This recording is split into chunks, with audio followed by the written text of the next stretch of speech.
Donc 27, verset 15 à 26.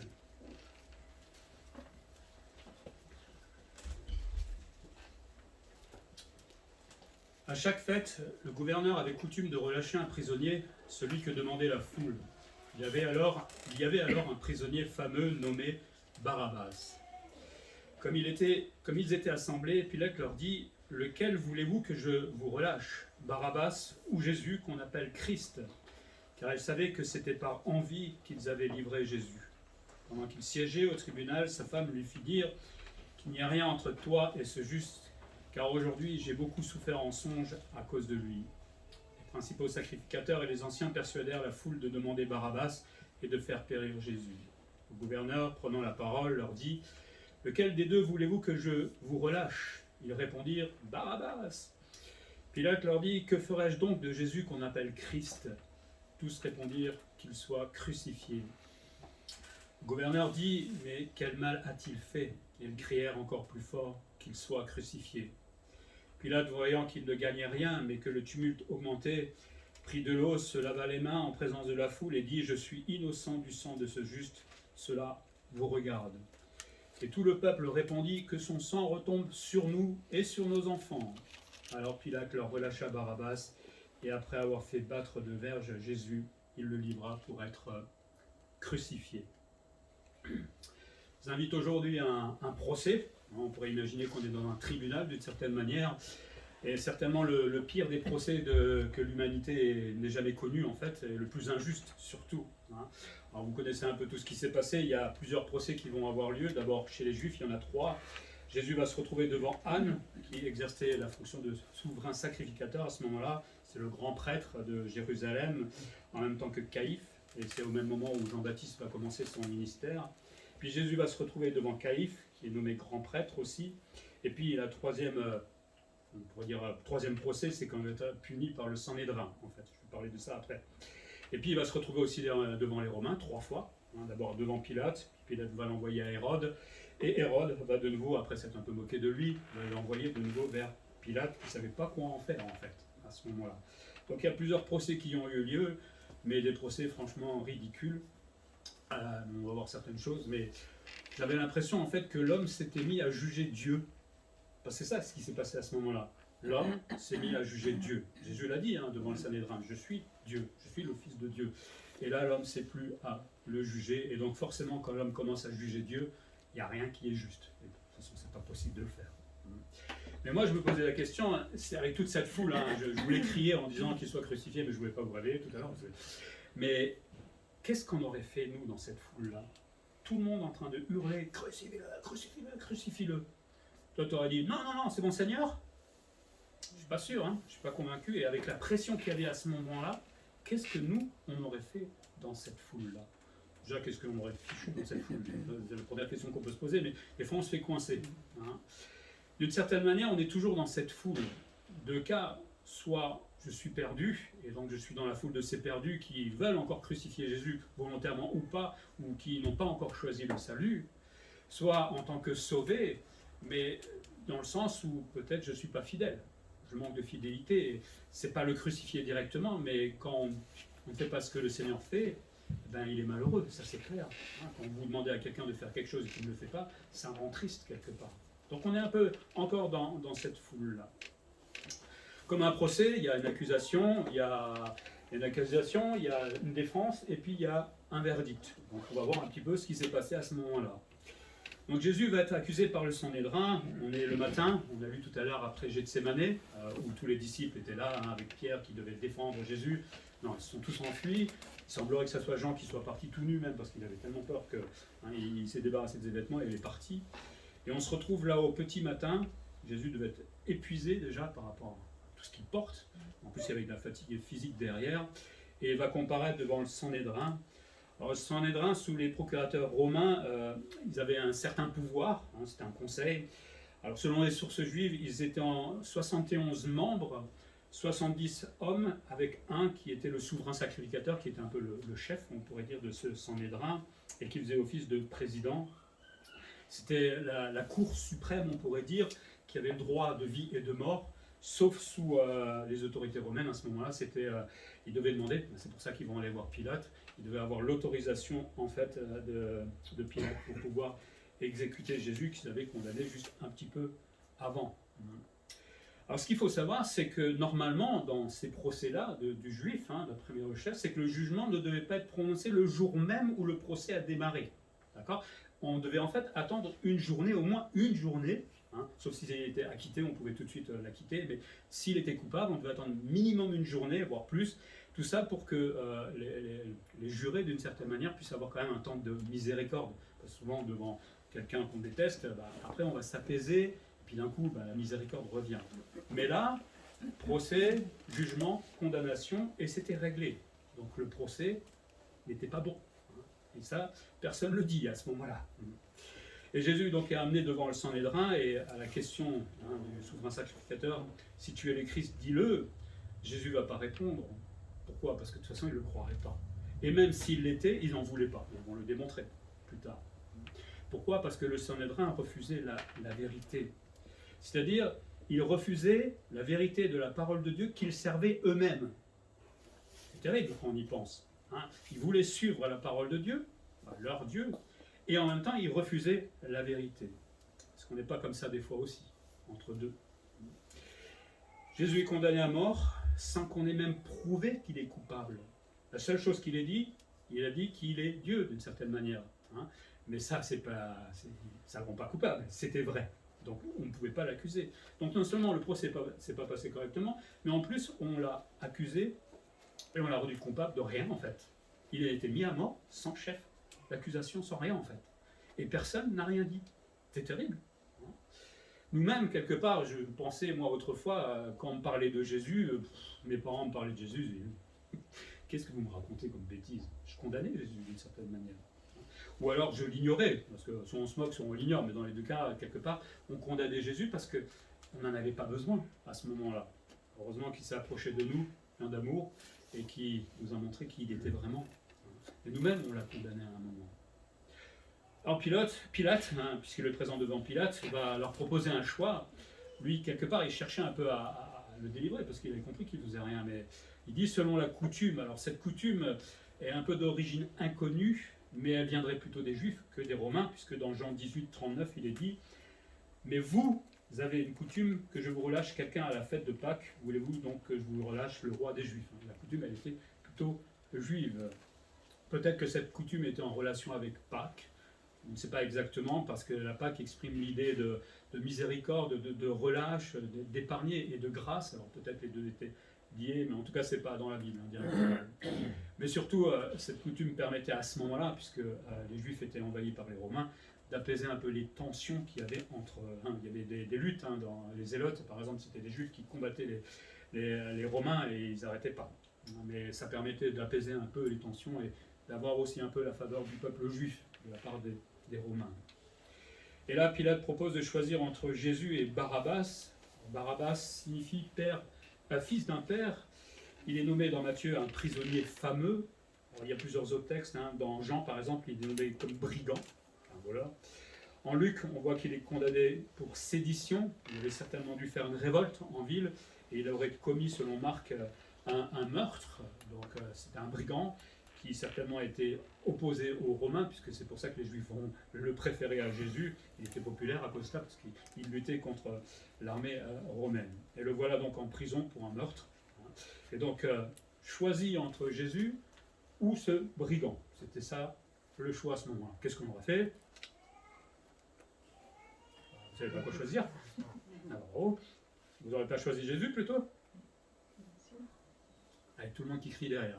Il faut imaginer un peu la scène. Vous aurez dû mettre le bruit, le vacarme, les gens qui devaient certainement se taper sur la tête. Quoi, tu veux parler de Jésus ? Ça va pas, non mais oh.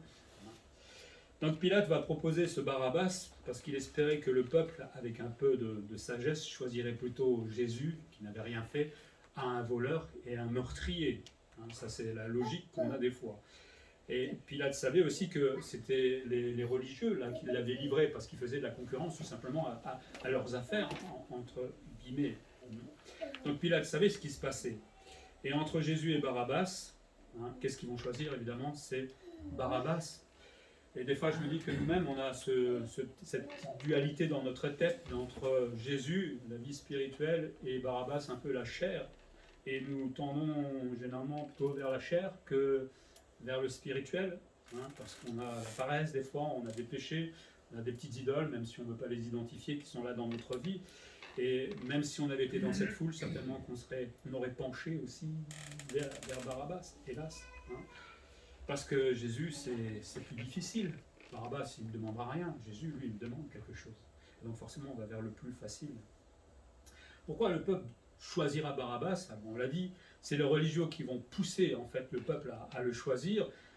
L'idée des religieux, hein, c'était de se débarrasser de ce gars qui faisait des miracles, que les gens suivaient, qui disait des vérités sur eux, qui les insultait entre guillemets. Enfin, c'était pas des insultes, mais c'était pour les reprendre sérieusement. Donc ce Jésus-là, il dérangeait. Luther disait à leur propos de cette foule et de ces religieux, ils auraient même préféré le diable s'ils avaient pu choisir à ce moment-là. Ils auraient préféré le diable. Parce que Jésus les dérangeait à un tel point dans les affaires, mais spirituellement aussi, parce qu'il les avait repris plus d'une fois. Et c'est pour ça qu'on a du mal d'approcher de Jésus-Christ au départ, parce qu'il nous dérange, parce qu'il sait que... Enfin, nous savons qu'il va se passer quelque chose dans notre vie à ce moment-là. Ah oui, on va être face à nos vérités. Et quand on est face à nos vérités, on n'aime pas. On n'aime pas. On préfère les cacher quelque part. Hein. Mais nous, on a accepté ces vérités à un moment dans notre vie. On a demandé pardon pour ces péchés qu'on avait. Et finalement, c'est quand même mieux de ne pas fuir Jésus-Christ, n'est-ce pas? Mais même en tant que chrétien, on continue encore à le fuir, hélas, parce que je ne pense pas qu'on soit au point de sanctification qu'il voudrait qu'on soit aujourd'hui. On traîne un peu, parce qu'on n'est pas pressé. Mais ils vont choisir entre un voleur et un homme juste. Voleur, homme juste. Et les religieux, ceux qui sont censés avoir de la justice dans leur cœur, vont aller vers le criminel. C'est terrible. Tout ça à cause de la pression. Entre un homme qui les hait, c'est-à-dire Barabbas, parce qu'il n'a rien, fiche de personne, puisqu'il tuait, et quelqu'un qui les aime et qui a démontré cet amour-là, ils vont regarder quel a leur intérêt. On s'en fiche qu'il nous aime. Il y a un intérêt derrière pour moi. Et c'est qu'on se débarrasse de lui. Il y avait peut-être aussi des finances derrière, hein, puisque ça faisait de l'argent pour le temple. Entre l'homme et Dieu, finalement, de tout temps, et encore aujourd'hui, le choix reste le même. On va toujours vers ce qui m'arrange. Et même pour les religieux, parce qu'aujourd'hui, il y a plein de religieux, de religions, mais les religions vont toujours vers ce qui les intéresse, pas vers le vrai Dieu. On a créé un Dieu ou quelque chose, hein, mais on ne va pas vers le vrai Dieu. Et nous-mêmes, peut-être, des fois, on se retrouve dans cette situation-là où on a plutôt tendance à préférer le voleur, la chair peut-être, plutôt que Jésus qui nous dit la vérité et nous reprend. Et puis là, il y a sa femme qui va débarquer, Madame Pilate, on va l'appeler. Hein. Alors Madame Pilate, il faut savoir que Pilate fut nommé procurateur de Judée en 26 avant Jésus-Christ. Et Matthieu là déclare que sa femme l'accompagnait et qu'elle était présente, il semblerait, pendant le procès. Mais ça, c'est pas quelque chose qui se faisait à l'époque, normalement. Pendant longtemps, en fait, les femmes ne pouvaient pas suivre leur mari si la région n'était pas pacifiée. Elles restaient à Rome ou là où ils étaient, mais c'est seulement quand tout allait à peu près bien qu'elles pouvaient suivre leur mari. Il semblerait que là, Madame Pilate était là.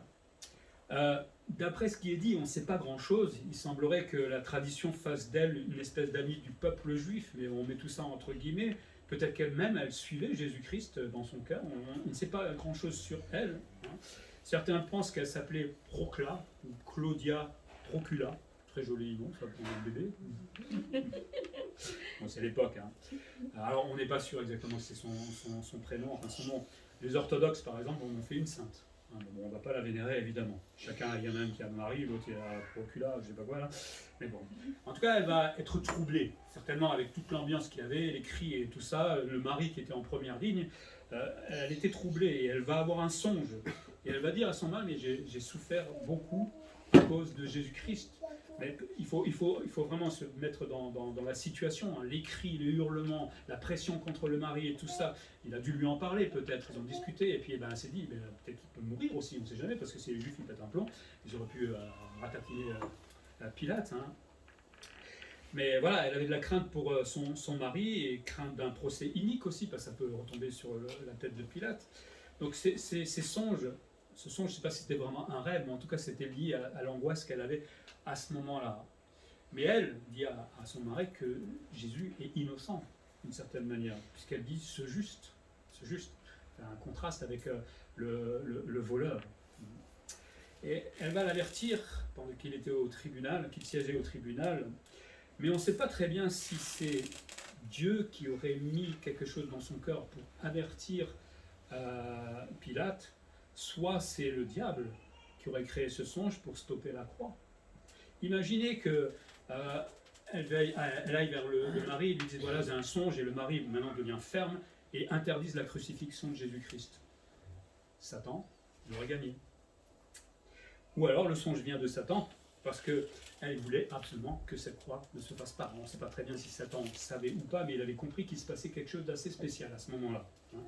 En tout cas, voilà, je ne sais pas si ça vient de Dieu ou du diable, mais de toute façon, dans les deux cas, moi je pense que ça vient plutôt du diable, parce que dans le cas de Dieu, Dieu n'aurait pas dit d'arrêter la crucifixion, c'était son plan, quelque part. Mais bon, il nous expliquera mieux là-haut, et peut-être Madame Pilate aussi, s'il est sauvé. Tout ça, pour nous, dans cette accusation, qu'est-ce qu'on peut en tirer ? La religiosité, elle conduit loin de la vérité, et même parfois à haïr Jésus. On peut être religieux, peut-être même spirituel, mais quand on ne veut pas accepter la vérité, on va créer sa propre vérité, et on va éloigner la vérité de Dieu.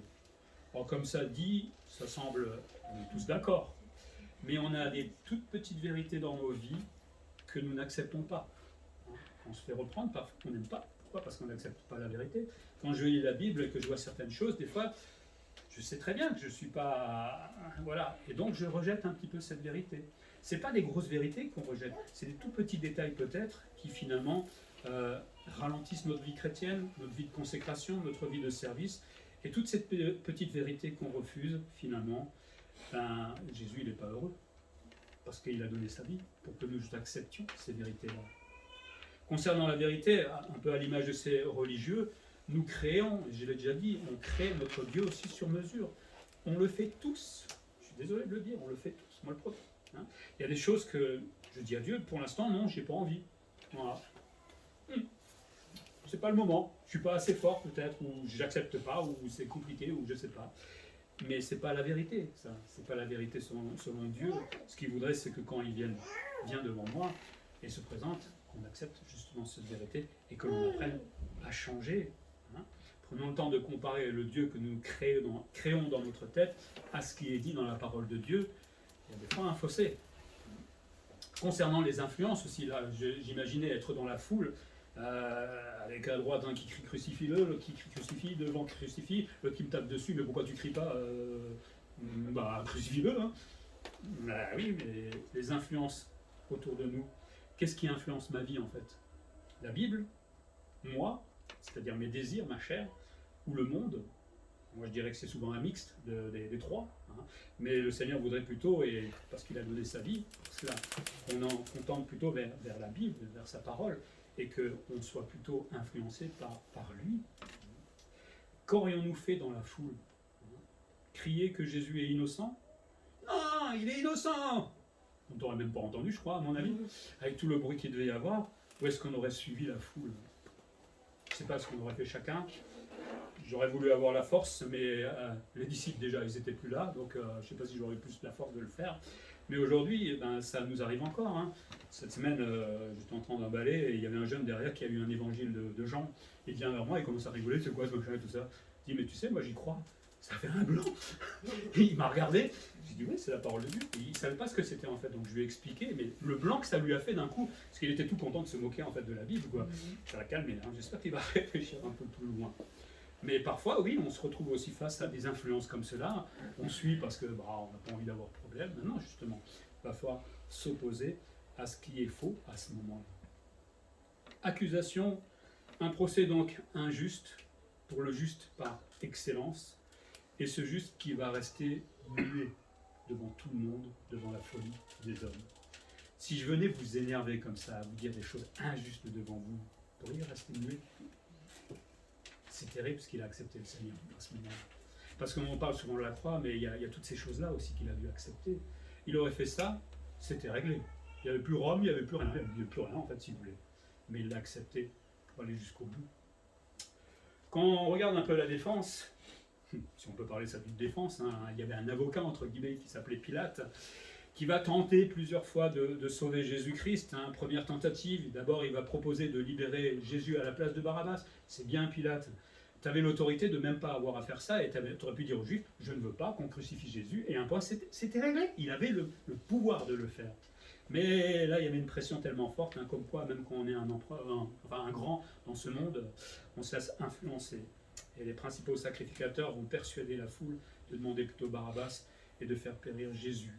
Ils influencent le peuple. Et là, je vois un peu le diable derrière, hein, qui souffle.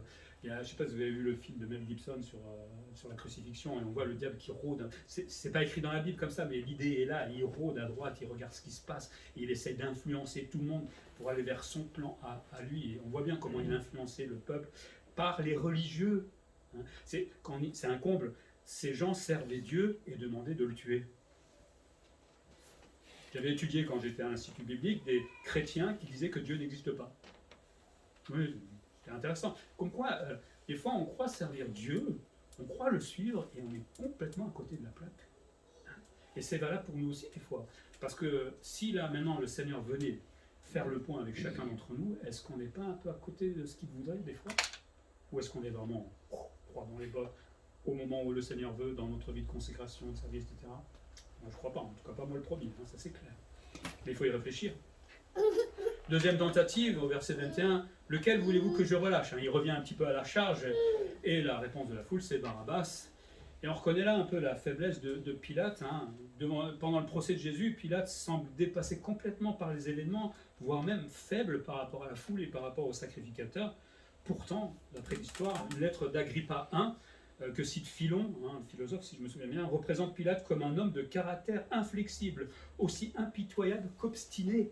Il était mondain, disposé à juger selon la justice, à condition de n'en subir aucun préjudice personnel. Il ne s'inquiétait non pas de son devoir, mais de ses intérêts. C'était un homme dur, inflexible normalement, et là, il craquait devant la foule, c'est impressionnant quand même. Bon, il y a le plan de Dieu derrière. Dans Marc 15, il est dit qu'il cherchait aussi à satisfaire la foule, mais il aurait tout pu arrêter s'il avait voulu. Et pourquoi il craque à ce moment-là? C'est curieux, hein, parce que d'autres fois, il ne craquait pas. Évidemment, il y a la souveraineté de Dieu qui est là, et le plan de Dieu qui était en train de se mettre en place. Heureusement qu'il a craqué. On serait où, nous, aujourd'hui? Eh oui, Jésus ne serait peut-être pas allé jusqu'à la croix. Donc c'est toujours difficile de combiner la souveraineté de Dieu avec ce que fait l'homme, et pourtant Dieu, tranquillement, se promène dans l'histoire et fait ce qu'il veut. Mais la foule, c'est pareil, quelques jours avant, Jésus est notre roi, hein, quand ils l'ont accueilli, quand il est rentré à Jérusalem, c'est notre roi, on jetait des fleurs, enfin on jetait tout, 3 jours après on le tue. C'est un peu nous aussi, hein, le dimanche, Seigneur Jésus, lundi, mardi, tu m'énerves, hein, pourquoi tu me fais une épreuve?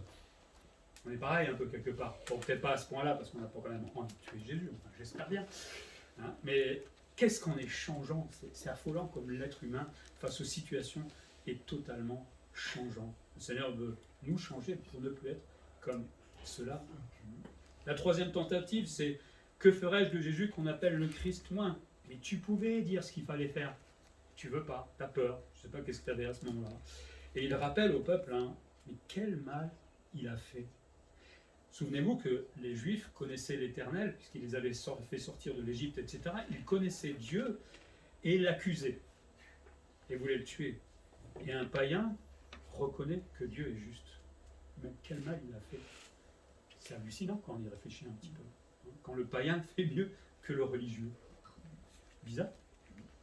Mais peut-être en disant ça, ce que Pilate avait en tête, c'est de faire un châtiment plus léger. Peut-être qu'il voulait qu'on verra, il va simplement se faire fouetter, et puis c'était réglé. Mais le peuple va crier de plus en plus fort qu'il soit crucifié. Et là, on sent la haine qui monte. Mais une haine à un point face à l'amour. Jésus est toujours immobile en train de rien dire. La haine face à l'amour. C'est triste de voir cela. Moi, quand je vois Jésus souffrir comme ça nous émeut, n'est-ce pas? C'est d'une tristesse sans nom, même si, bon, il est Jésus, on va dire, pour certains, pour un peu atténuer, mais moi, ça m'émeut. Mais quand nous ne sommes pas consacrés, quand nous ne faisons pas, comme on a dit tout à l'heure, ce qu'il veut, il souffre encore. Parce qu'il veut qu'il nous a sauvés, c'est pas pour qu'on se balade dans la vie chrétienne les mains dans les poches. Il souffre quand il nous voit ne pas agir comme il voudrait, quand on se relâche, quand on est paresseux, etc. Ça devrait nous émouvoir là aussi. Enfin, m'émouvoir moi, à cause de moi, parce que c'est moi qui suis la foule à ce moment-là. et qui ne veut pas faire ce qu'il me demande. Finalement, Pilate s'innocente. Hop, ça c'est plus simple. Il va se laver les mains. Alors, voyant qu'il ne pouvait rien faire pour sauver Jésus, il va prendre de l'eau, se laver les mains devant la foule. Alors, c'était une cérémonie qui était fondée sur un usage antique, et plusieurs peuples le faisaient, et même dans Deutéronome 21, 6 à 7, on voit ça. Et tous les anciens de cette ville-là, comme les plus voisins du cadavre, laveront leurs mains sur la génisse, dont on aura brisé la nuque dans le ravin. En prenant la parole, diront: nos mains n'ont pas répandu ce sang et nos yeux ne l'ont pas vu répandre. C'était quelque chose qui était habituel. On peut dire simplement: moi, je suis complètement innocent. De certaine manière, est-ce qu'il n'est pas là aussi en train d'innocenter Jésus? Je veux dire, moi je m'innocente, mais je veux dire que lui, il n'a rien fait, donc je l'innocente aussi. Donc c'est pas moi le coupable. C'est un peu facile aussi, parce que c'est lui qui donnait le dernier mot. Pilate sera ce jour-là le plus terrible des juges, j'ai envie de dire, et il a fait la plus grande des erreurs judiciaires de tous les temps. Heureusement pour nous. Ah oui, mais c'est le paradoxe de la souveraineté de Dieu et de notre justice et de l'être humain. Terrible erreur, mais terrible sanction quelque part pour nous. Bénéfice plutôt, je veux dire. Et les Juifs crient eux-mêmes, et c'est là où, je sais pas, ils allaient fumer ce jour-là, c'est pas possible. Non mais sérieusement, que son sang retombe sur nous. Ils savaient ce qu'ils disaient, c'était habituel chez eux. C'est une expression hébraïque qui signifie: si ce sang est innocent, ils le savaient qu'il était innocent. Que Dieu en fasse retomber la vengeance sur nous et sur nos enfants. Ça veut dire que on sait qu'il est innocent, mais c'est pas grave, on le hait. Tant pis, punis-nous, penche-toi sur nous et sur nos gamins. Ils sont fous. Voilà comment le diable peut rendre les gens. Quand il y a des gars qui se font sauter avec des bombes, on y est, on n'est pas loin. Vous n'avez pas de bombes à ce moment-là, peut-être qu'il l'aurait fait. Mais la folie humaine a un moment quand on refuse tout simplement Christ dans la vie. Alors ce qu'ils ne savaient pas, c'est que 40 ans plus tard, Dieu va les exaucer. Puisqu'il voulait que ça retombe sur eux, puisque Jérusalem va être envahie par Titus. Et c'est là où commencera la diaspora, le temple est rasé, et pendant plus de 2000 ans, ils vont errer dans le monde. S'ils avaient su ça à ce moment-là, je ne sais pas s'ils auraient hurlé à ce moment-là. Mais Dieu entend ce qu'on dit, c'est ça. Et puis il nous fait plaisir, quand on demande quelque chose, allons-y, faisons-le. Ils ont été sacrément punis. On voit beaucoup de choses, guerre mondiale et tout ça, mais c'est peut-être lié à tout ça aussi. Dieu veut les réveiller. Chaque fois qu'il les a envoyés dans un autre pays, c'était pour les réveiller parce qu'ils péchaient. Mais là, ils étaient au comble, je pense, du péché, de crucifier leur propre Dieu. C'est terrible quand on y pense, quelque part. Pour nous, est-ce qu'on est prêt à défendre Jésus-Christ et la Bible dans notre témoignage quotidien, comme je disais tout à l'heure? C'est pas toujours évident de le faire parce que les situations sont un peu différentes, mais bon, est-ce que si on se moque de Dieu, est-ce qu'on va peut-être aller dire à la personne: t'es gentil, mais moi j'y crois pas. Alors, tu pourras au moins respecter, ou peut-être présenter la Bible, je ne sais pas. Quel est notre témoignage aussi au quotidien? Pas toujours évident, je reconnais, mais enfin, on est quand même dans un pays où c'est pas la fin du monde. Quand on dit qu'on est chrétien, le gars, il ne s'est pas moqué de moi, c'est pas la fin du monde, donc voilà, peut-être ça va même le faire réfléchir. J'espère qu'on aura une discussion un jour. J'avais aussi un autre, c'était rigolo, qui vient, il ramassait des bacs à côté de moi, et puis il dit: Emmanuel, ça veut dire Dieu avec vous, avec nous. Ouais, t'es chrétien, non? Mais il a dit: oui, je suis chrétien. Il se prépare à devenir pasteur aussi. C'est moi dans une église, je suis pas tout à fait d'accord avec, mais bon, c'est pas grave. Mais c'était rigolo, quoi. Mais voilà, lui, il n'avait pas peur de témoigner, c'était chouette, j'étais content. Donc je commence à repérer un peu les chrétiens dans l'église. Dans l'église. C'est un secte. Il faut que j'ai pas ça, voilà. Mais sommes-nous, nous aussi, influençables? Non. Jamais de la vie. Peut-être au point de renier Jésus-Christ dans des situations difficiles. Ne disons rien aujourd'hui parce qu'on n'y est pas. S'il y a une persécution demain, je ne suis pas sûr qu'on sera tous là, forcément. Et si on vous propose de mourir pour Christ, je ne suis pas sûr qu'on va tous le faire, honnêtement. Alors évidemment, Dieu nous prépare, nous donne des forces que je n'ai pas connaissance pour l'instant, puisque beaucoup de chrétiens l'ont fait, ils n'étaient pas plus forts ou plus spirituels que nous, mais c'est aujourd'hui que ça se prépare. Ce choix de se préparer face aux influences qui peuvent venir de l'extérieur à un moment. Plus je me nourris de la parole de Dieu, plus j'ai une vraie relation avec Dieu, plus j'apprends, j'étudie, plus j'ai une vraie communion avec lui, et peut-être plus je deviendrai fort face à ces situations-là. Et puis Dieu permet des fois des situations difficiles justement pour que notre foi se renforce. Après tout, mourir, qu'est-ce qu'on risque? Ça fait mal, ça c'est clair, c'est pas agréable, je reconnais, mais on est avec le Seigneur après. C'est génial, non? Bon, c'est facile à dire, je le sais. Hein, brûler sur un bûcher, ça doit pas être sympa, même si on sait que Jésus, on le voit juste après. Mais quand on voit dans la Bible, il y a certains hommes, ils étaient en train de subir leur martyre, et Jésus était là à côté d'eux et les aidait. Donc peut-être qu'on ne se rend pas compte, mais peut-être c'est peut-être pas aussi difficile que cela. En tout cas, bon, je ne souhaite pour personne pour l'instant, mais qui sait ce qui peut arriver, hein. Vous savez, il y a de nouvelles choses qui se passent en France, hein, des lois, des choses qui se mettent en place par rapport aux musulmans, mais ça va avoir forcément des impacts sur nous aussi. Sommes-nous influençables? Comprenons les choix à faire aussi en Jésus-Christ. On parlait de la foule au début, où on pourrait dire qu'on est de cette foule, mais il y a ceux qui sont perdus. On a un choix à faire aujourd'hui entre Jésus et Barabbas, entre le salut, ne pas être sauvé, entre des conséquences éternelles terribles, ça s'appelle l'enfer, et des conséquences éternelles qui sont belles, d'être avec Jésus-Christ. Ça, c'est pour ceux qui ne sont peut-être pas sauvés aujourd'hui. Mais nous, en tant que chrétiens aussi, il y aura des conséquences, c'est les récompenses. On passera devant le tribunal de Christ et on sera évalué selon le bien et le mal, selon ce que j'ai fait en tant que chrétien dans ma vie. Si ma vie chrétienne, elle est comme ça, je ne sais pas si je serai récompensé. Il y en a qui passeront même au travers du feu.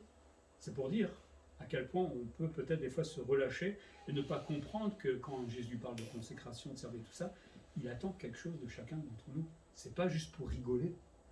Il a quand même payé cher sa vie. Dans Éphésiens, il parle autant de la grâce qu'il a accordée, de cette vie qu'il a accordée, pour que nous pratiquions les œuvres, pour que nous fassions ce qu'il nous demande. On ne rigolera pas devant le tribunal de Christ, ça j'en suis convaincu. Mais quelqu'un a donné sa vie, non? Vous voulez donner votre vie pour moi? Et après je vous dis, je m'en fous. Parce que c'est ça, quand généralement on a les mains dans les poches, on s'en fout, tout simplement. La défense, l'avocat, et puis ce monde qui refuse finalement l'amour et la vérité de Dieu, tout simplement parce qu'ils ont peur de devoir changer. La foule, et particulièrement les religieux, ne voulaient pas de Jésus parce qu'ils savaient qu'il fallait changer. Pilate ne voulait pas changer ou être ce qu'il devait être parce qu'il avait peur de la foule. Enfin, tout ça parce qu'on ne veut pas changer. Si Christ nous demande de changer, est-ce qu'on le veut ou on ne le veut pas? Et il vient normalement à la charge tous les jours, régulièrement. Il frappe à la porte. Alors si nous ne lisons pas la Bible, c'est vrai, si nous ne les prions pas, forcément, il va venir à la charge d'une autre manière. Souvent c'est l'épreuve, hélas. Mais si je lis régulièrement, il vient à la charge. Il travaille mon cœur.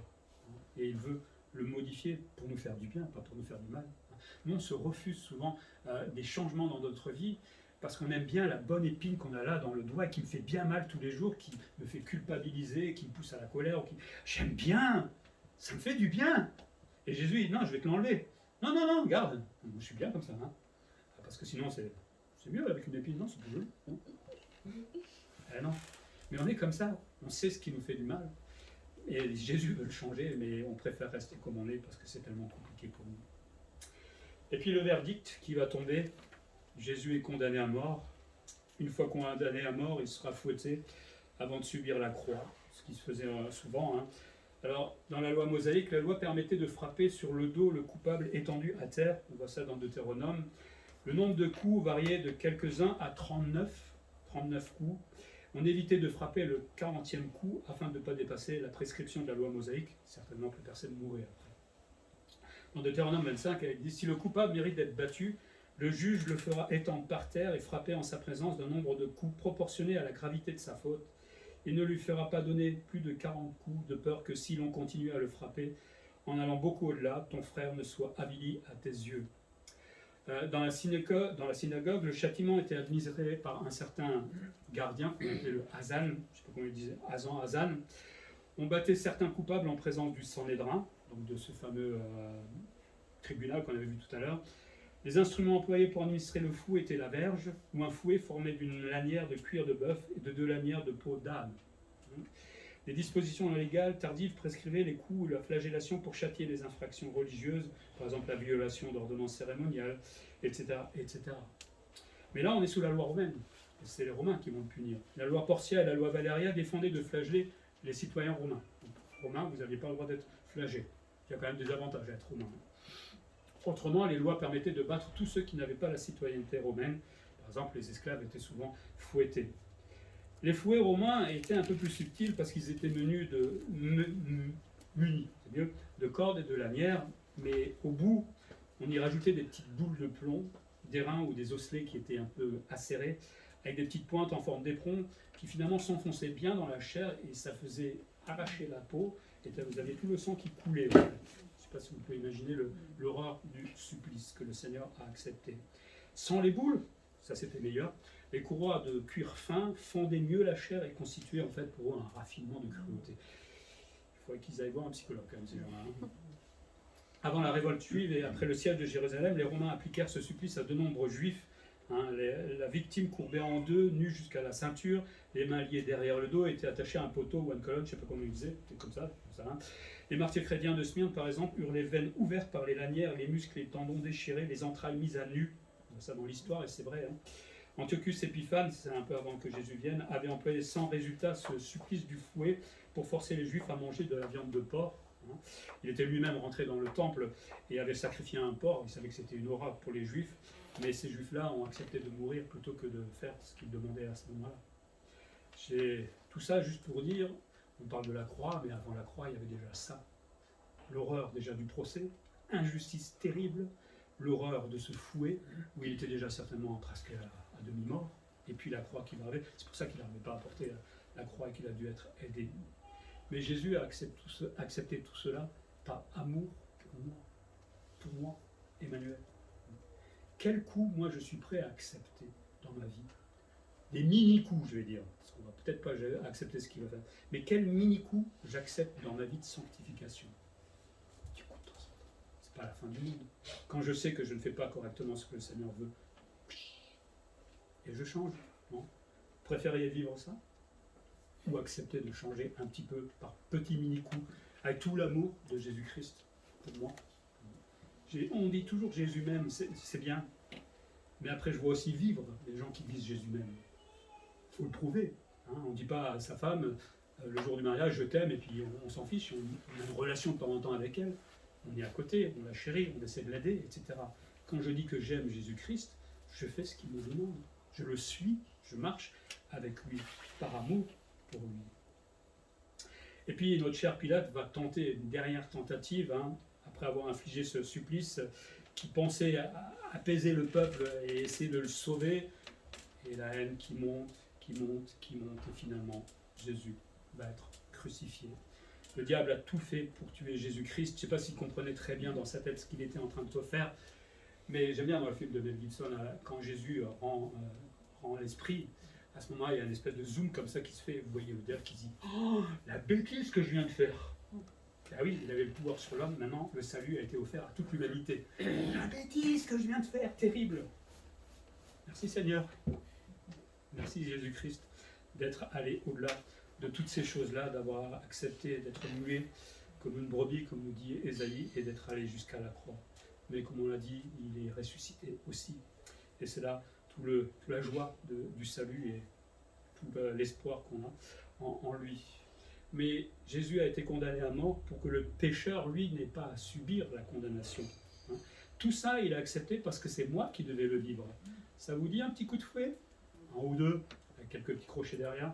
Puis après, on va aller tranquillement sur la croix, avec 2-3 clous quelque part, et agoniser pendant des heures. Ça vous branche? C'est l'horreur du péché, là, tout simplement. On agonise dans notre péché. Avant qu'on connaissait le Seigneur Jésus, on était dans cette agonie à cause de notre péché. Mais Jésus a dit, non, je prends ta place, Emmanuel, et je vais mourir à ta place. Parce que mon péché méritait tout cela. On peut critiquer la foule, les religieux. On était dans la foule, et on a crié, crucifie-le. On ne veut pas de toi, Seigneur. Mais à un moment, heureusement que le Seigneur s'est approché et a mis en lumière sa vérité. Pourtant, Jésus était innocent, sans péché, alors que notre mort est méritée à cause de nos péchés. Et pourtant, c'est l'innocent qui va mourir pour le coupable, mais pour un coupable qui l'ignorait du surcroît. Moi, je ne savais pas qu'est-ce que faisait Jésus il y a 2000 ans. Je ne savais pas. Et quand je suis né, je ne savais pas que Jésus était mort pour moi. Mais lui, il savait qu'il était déjà mort pour moi. C'est formidable. Le Seigneur a fait ces choses-là bien en avance pour que je puisse un jour être sauvé. N'ignorons pas ce salut, surtout pas. Tant en tant que perdu peut-être, mais en tant que chrétien aujourd'hui. Un sacrifice d'un juste pour gracier l'injuste. Par sa mort, Jésus offre aux repentants d'être pardonnés et graciés pour l'éternité. Merci Seigneur. Franchement, merci de ne pas avoir à subir tout ce que tu as subi. Alors peut-être qu'on sera un jour martyr, mais c'est pas ce que tu as vécu, ça c'est clair. Et personne ne pourrait de toute façon le supporter. Mais je suis gracié aujourd'hui. Je suis heureux d'être gracié. J'ai la chance d'être gracié. Et je n'oublierai jamais, jamais le prix de la grâce. En tant que chrétien, je ne peux pas continuer à vivre gracié, les mains dans les poches. C'est pas possible. Je dois considérer le prix de cette grâce qui est là pour l'éternité. Finalement, l'injustice de l'homme, c'est ça qui est subtil, l'injustice de l'homme a permis d'accomplir la justice de Dieu. C'est fort. Dieu arrive à tout tourner en sa faveur, quoi que nous fassions en tant qu'hommes, là où l'homme était injuste, finalement, c'est Dieu qui a apporté sa justice pour nous. C'est formidable, non? Donc, merci Seigneur pour cela. Nous, aujourd'hui, qu'est-ce que ça peut nous parler? On a tous été condamnés. On a tous condamné Jésus-Christ par nos péchés, on l'a dit, on a tous crié crucifie-le d'une manière ou d'une autre dans notre vie. Mais Jésus a accepté toutes ces injustices pour nous éclairer à un moment dans nos ténèbres. Et c'est chouette quand la lampe de poche s'est allumée, un jour dans ma vie, au travers de la Bible, m'a montré tous mes péchés. Heureusement qu'il l'a fait, parce qu'aujourd'hui, je suis sûr que je serais mort, ça c'est clair. Je me tire une balle dans ma tête, ça c'est sûr, au point où j'en étais. Mais il a mis la lampe de poche, il a éclairé les ténèbres. J'ai accepté, et vous aussi, qu'on était en réalité, finalement, devant lui. Et il m'a sauvé. Merci Seigneur. Sa douleur, ses souffrances, finalement, devraient nous conduire, nous, à plus de piété, à plus de reconnaissance. On reconnaît son amour, on reconnaît la douleur, on reconnaît la croix, on est prêt à tout reconnaître. Mais je crois que quelqu'un qui est vraiment reconnaissant le vit. Pas vivre ce qu'il a envie, mais vivre cette consécration qu'il nous demande aujourd'hui en tant que chrétien. C'est à ce moment-là seulement qu'on va dire, qu'on démontre qu'on a compris vraiment l'amour de Jésus-Christ. Dieu, dans sa souveraineté, a conduit tranquillement son plan, au travers de son Fils, malgré les religieux, malgré les hommes, malgré moi, malgré tout. Mais c'était le seul moyen pour nous sauver. Et il l'a fait pour chacun d'entre nous. Pour terminer, Pâques, c'est le souvenir de la croix, on le sait. C'est pas les œufs, pas les lapins. Vous voyez comment l'homme a réussi encore ou le diable a réussi à éloigner la grâce par pitié de tous ces gens-là qui aujourd'hui fêtent Pâques d'une autre manière-là. C'est le souvenir de la croix, mais aussi celui du rejet de Christ par l'homme. Ce jour-là, toute l'humanité a dit « On ne veut pas de toi, Jésus-Christ. On veut bien être délivré, on veut bien être guéri, on veut bien des bénédictions, mais on ne veut pas de toi. » Bizarre les hommes, mais curieux. Rejet de Christ. Aujourd'hui, à une époque de tolérance, parce qu'aujourd'hui, le salut, on l'arrange un peu à notre sauce. Pas que dans la religion, même dans le milieu évangélique. Crois et tu es sauvé. C'est pas vrai, ça suffit pas. Il faut se repentir. Il faut reconnaître le péché, il faut reconnaître un tas de choses. La repentance, c'est douloureux, ça fait mal. Quand la dernière fois que vous vous êtes trompé, que vous avez dû l'avouer, vous étiez bien. Mais là, on doit avouer tout le reste de notre vie d'un seul coup. C'est ça la repentance. Je me suis planté comme un... Et en plus, j'ai dit crucifie-le, sans le savoir peut-être. C'est ça la repentance. C'est pas juste croire et tu seras sauvé. Non. À une époque de tolérance, Dieu impose un choix avec des conséquences éternelles. Dieu dit, je veux que tu sois sauvé. D'accord ? Je ne te propose pas. Je veux que tu sois sauvé parce que tu ne te rends pas compte ce qui va t'arriver si tu ne l'es pas. C'est pas un choix. Enfin, il l'impose en tout cas. Jésus a démontré son amour pour nous, on ne le dira jamais assez, et nous donne aussi le moyen de faire le bon choix. Il a fait cette œuvre de grâce à la croix, et nous a donné les moyens par le Saint-Esprit, par la parole de Dieu, qui sont venus nous convaincre à un moment dans notre vie qu'il est Dieu, qu'il a raison dans tout ce qu'il dit, et que je suis pécheur. Et c'est formidable, non seulement il a donné le moyen d'être sauvé, mais il a donné les moyens aussi. Ça va encore au-delà de la grâce. Il a tout fait pour que je puisse être sauvé. J'ai rien fait. Je me baladais, un jour il m'a tapé sur la tête, il m'a dit, tu veux être sauvé? J'ai dit, bah oui, ça serait bien. J'ai vu mon péché. On n'a rien fait. Rien du tout. Alors, des fois, on dit, je me suis converti. C'est Jésus qui s'est approché de moi. C'est lui qui a tout fait pour moi. Moi, j'ai rien fait. C'est formidable quand on y pense. C'est ça aussi, Pâques. Jésus qui s'est approché de moi et qui m'a poussé à faire le bon choix. Nous qui sommes chrétiens, j'ai envie de dire à la lecture de ce texte, et surtout en comparaison des souffrances de Jésus-Christ, j'aimerais qu'on augmente notre zèle pour lui, vraiment, qu'on ait plus de zèle. Moi le premier, mais chacun d'entre nous. Et ce zèle, on va l'exprimer dans l'obéissance de ce qu'il attend de nous. On sait très bien ce qu'on a à faire, on le sait très bien. Je ne vais pas toujours répéter les mêmes choses. Mais on est paresseux, mais il y a la vie, mais il y a ci, il y a toujours des excuses. Ça, c'est le diable qui se plaît, il n'a pas pu l'avoir à la croix, qui se plaît à travailler maintenant après la croix, pour que les chrétiens soient de plus en plus dilués, pour qu'on soit paresseux, pour qu'on s'aime tous les uns les autres, hein, pour faire d'une église, en fait, plus une église. Moi, je veux être zélé pour le Seigneur. Hein, comme dit la Bible, moi et ma maison, on va être zélé pour l'Éternel, en obéissance, en amour et aussi en service. Et quand je serai zélé comme cela, on peut imaginer Jésus sur la croix, en train de dire, ah, ils ont enfin compris quelque chose. On va prier.